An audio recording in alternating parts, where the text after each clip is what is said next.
Irmão, então vamos lá, cara. Vamos falar desse papo aí, mas antes, vamos resolver essa questão aí do Elefante Sandro, Luiz Amel. Fica, Sandro. Como é que é, cara? Cara, como é que foi o debate? O debate tá bombando na internet, né? Tá, velho? porra. Não tem como a gente falar dos outros bichos sem falar o que aconteceu, né? Cara, a parada foi o seguinte, inclusive o pessoal perguntando se eu ia processar ela, se eu não ia, né? Porque ela, afinal de contas, me acusou de um crime, né? Que é ocultar patrimônio. Aquela história foi muito engraçada. Porque do tipo assim, meu irmão, que a Luísa Mel não entende nada de bicho, nada de meio ambiente, a gente já sabe. Ela não sabe nem por onde a galinha mija. E tá querendo se meter na área de ambiental. Por onde ele... Pela cloaca. Contei. Ducto urinário. Pra quem não sabe, existe um ducto... A cloaca é um órgão onde vai combinar ali tanto o aparelho excretor, quanto o excremento, quanto o órgão reprodutivo. Mas tem um ducto urinário ali, que é por onde ela faz o pipizinho dela. Existe a Luísa Mel e agora vai existir o Glauber Mel. Porra, não compara não, velho. Não compara, sabe por quê? Porque a gente sabe que ela não sabe nada de biologia. E quer discutir com dois biólogos, né, cara? Mas, pô, ela fez direito. Né? Então eu imaginava que pelo menos direito ela soubesse. Aí o que acontece? Meu irmão, aí eu vou no podcast. Chegamos lá no podcast, eu e Richard. Ela levou o Igor, que é um outro biólogo, que inclusive ficou do nosso lado. Aí surgiu esse papo de que eu não declarei minhas contas. Aí eu expliquei, não, eu declarei, cara. Declarei as minhas contas, o partido que não declarou lá, no momento certo, e depois faz uma petição. E na petição você, olha, onde eu não declarei, é uma retificação. Todo mundo sabe Igual isso. o IR. Aí, beleza. O que aconteceu? Passou-se o debate, tava tudo de boa, tudo beleza. Inclusive eu quero falar sobre isso. Meu irmão, ela vai na internet e fala que eu estava ocultando patrimônio, porque ela faz uma pergunta. Inclusive, eu queria saber se o partido orienta isso. Meu irmão, eu sei que eu falei, pô, oculta patrimônio? Como assim, cara? Eu declarei pro partido, o partido não declarou a tempo, depois peticionou e ok. Aí, meu irmão, fiquei puto. Falei, vai rolar processo, porque ela tá me acusando de um crime. Aí procurei e-mail, cara, botei todo mundo louco, trabalhando o dia inteiro, procurando e-mail que eu enviei, declaração. Prova disso, prova daquilo. Aí liguei partido, vou comer o rabo de vocês, meu irmão. Vocês não declararam essa merda lá, vou acusar. E, maluco, o nego lá no partido, que inclusive nem tô mais. Já saí, tô livre de partido, tá, galera? Aí a galera procurando lá do partido e tal, e não acha documento. Aí pegaram as provas que eu enviei, os documentos estavam lá e os documentos que eles enviaram. Até que 2 dias depois todo mundo para trabalhar, alguém pensou, pô, peraí, se o Henrique entregou, e se a gente fez a petição, alguém já olhou se não está lá no site do TSE? Alguma alma pensou. Caraca, velho, vamos lá olhar.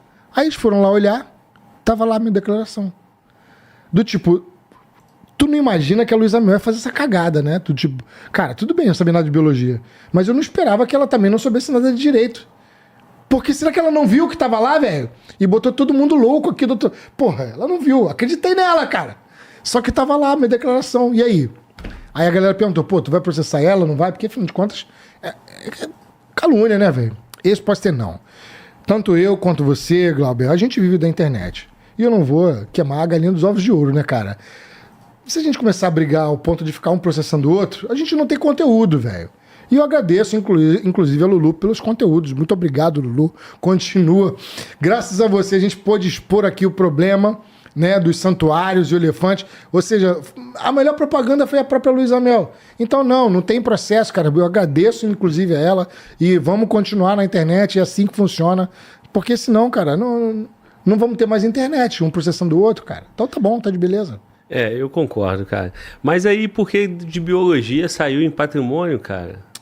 Cara, porque ela tomou um pau no debate, né, velho? Foi feio pra caramba. O que aconteceu ali? Eu e Richard, a gente foi pra debater sobre os zoológicos e o Elefante Sandro. Primeiro que o podcast é um podcast dela e do Richard. Então eles são os moderadores. Eles eram moderadores. Eu já fui com muito medo, porque muita gente me alertou sobre o problema. Olha, Você vai discutir com ela, ela vai gritar. Se ela chorar, e a gente sabe que ela chora de vez em quando, as pessoas vão falar que você é machista, que você é misógino.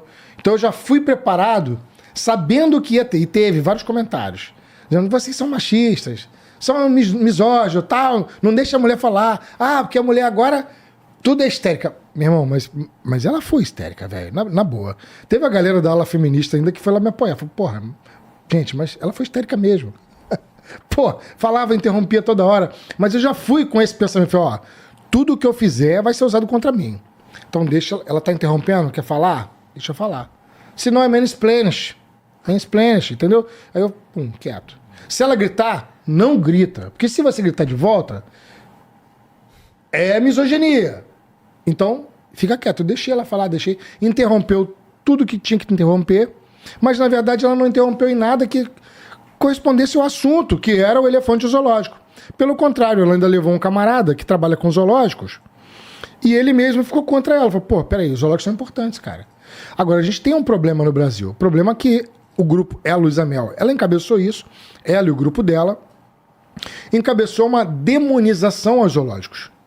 Então, virou feio. Outro dia eu tava no WhatsApp das crianças e alguém colocou lá, vai ter uma viagem pro Zoológico do Rio, né, o Bioparque. E aí tiveram algumas mães lá, cruz credo, zoológico é uma coisa de, sabe, demonizou o zoológico, como se o zoológico fosse aquele zoológico de 1920. Claro que os zoológicos tiveram erros, claro que os zoológicos eles começaram com uma exposição de rico, né, de animais de coleção, mas eles foram mudando, foram se tornando mais científicos. Os zoológicos são imprescindíveis para a preservação ambiental, os zoológicos estão atrelados a museus, a universidades, são centenas de artigos científicos publicados, são dezenas de dissertação de mestrado, tese de doutorado, um monte de coisas de ecologia. A gente só tem mico-leão dourado, aranha azul, ônix da Arábia, panda vermelho e vários outros animais, graças ao zoológico com seus programas de reintrodução de animais que eles fazem parte. Por exemplo, o Glauber, mico-leão dourado. O que eu faço? Eu tenho uma família de mico-leão dourado no zoológico aqui no Brasil, aí eu tenho uma família de mico-leão dourado no zoológico na Alemanha, outro no Japão e etc. E então esses zoológicos eles fazem uma matriz onde eles vão trocando animais. Por que eles trocam animais? Para aumentar a variabilidade genética desses animais. Para que eles não fiquem com consanguinidade. Lembra aquele lance? De irmão com irmão é ruim? Uhum. Pois é. Os zoológicos, eles precisam de ganhar dinheiro. Então, eles vão expor alguns animais. Isso é natural. Mas outros estão só num programa. Então, o que acontece? Eles são imprescindíveis. E houve essa campanha de demonização dos zoológicos. Isso é terrível para o meio ambiente. E aí, o que acontece? Você tem essa galera vegana fazendo uma espécie de greenwashing. O que é um greenwashing? Greenwashing é uma espécie de lavagem, tipo lavagem de dinheiro, só que é lavagem verde. É tentar se parecer ambientalmente correto só porque você come alface. Entende a parada? Ou seja, não tem nada de sustentabilidade. Eles criaram essa ideia e aí eles partem do pressuposto de que o zoológico está explorando animais. O zoológico é um explorador porque cobra o ingresso. Cara, esse é um elitismo terrível. Claro que não é todo vegano, só para ficar registrado, até porque eu tenho muitos seguidores veganos e vários não pensam assim, são a favor do zoológico, então já estou fazendo a ressalva. Mas, de fato, o que acontece é que inúmeros veganos são capitaneados por essa ideia. São capitaneados por esse grupo aí que a gente chama da fofofauna. É aquela galera que só se interessa por gato, cachorro e bichinhos fofos. E eles sabem que eles gostam dos grandes, né? É elefante, é urso. Por quê? Porque esses animais, eles trazem recurso. Então, o que eles propuseram? Propuseram um santuário. Santuário que não existe no Brasil. Não existe santuário. Não existe a categoria. É um mantenedouro. E aí, no Brasil, você criou um santuário de elefantes, santuário não existe, de 1.200 hectares, no Cerrado Brasileiro, de uma ONG gringa, uma ONG americana, num local onde é riquíssimo em terras raras. Riquíssimo em terras raras. Ó, tá escutando o que eu tô te falando. Aí o que acontece? Você tem lá o zoológico de Sorocaba, que é um zoológico de excelência, um zoológico público. Público! E eu não consigo entender isso. A galera atacando o zoológico público para tirar o elefante de um zoológico público para colocar num santuário que vive de doação. Por que você vai tirar do zoológico público? Ah, porque o zoológico público não está em condições. Aí você tira do zoológico público, porque hipoteticamente o público não faz serviço direito, é mais ou menos isso que eles falam. Aí coloca no local onde vive de doação. Agora tem pequenos detalhes aí. Doação. Doação, gringa, doação, grana. basicamente. Grana. Doação estrangeira. Doação, Pix. Não, você entra na página do tal Santuário dos Elefantes, tá lá, adote tal elefante, é R$100 por mês. Quer que ele come uma cerejinha? Mais não sei quanto. Quer comprar uma camisa? Mais não sei. Não faz sentido. O próprio santuário não tem dinheiro próprio. O dinheiro dele é de doação. Por que não deu pro zoológico? Aí você tem marcas como a Marula, por exemplo. Deixar bem claro aqui, ó, que vergonha, Marula. Que vergonha vocês, em vez de apoiar zoológicos, como por exemplo o Zoológico de Brasília, que tem um elefante africano lá, que o pessoal quer colocar o macho com a fêmea, precisa de recurso. Não, vocês vão apoiar o quê? Vão apoiar santuário. É isso que a galera tem que cobrar. Cobrem dessas empresas. Umas coisas estranhas assim, sabe? E aí se capitania essa galera que é meio vegana, porque os caras partem do pressuposto que, olha, o zoológico está explorando o animal. Gente, o zoológico de Sorocaba cobra ingresso de R$8. R$8. As crianças de escola pública vão para lá para assistir, para ver os bichos, interagir com os animais, fazer educação ambiental, que é imprescindível.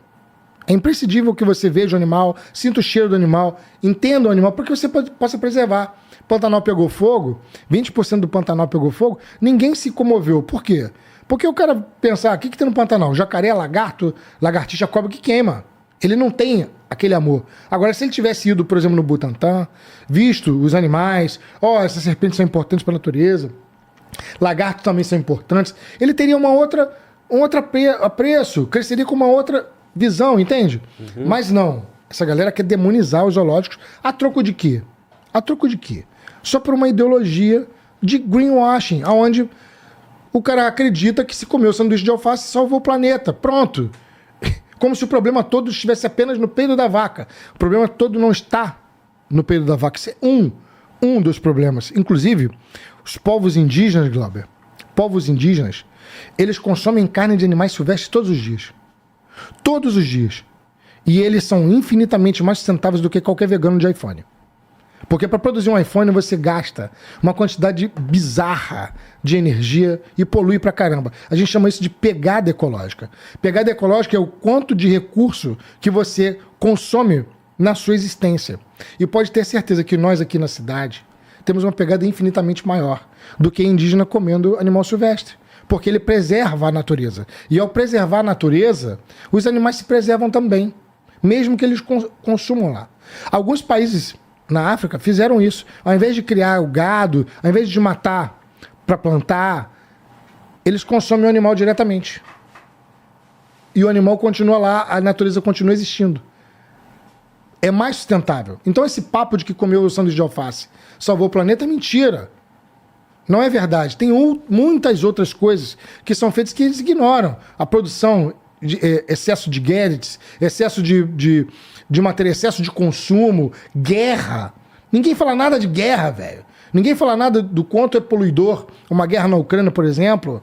Ninguém fala nada do quão poluidor é o genocídio que Israel está fazendo lá com os palestinos. Ninguém fala nada sobre a poluição disso aí tudo, o que está acontecendo com isso tudo. Mas se você comer um sanduíche de alface, salvou o planeta. Isso aí tem um nome, greenwashing.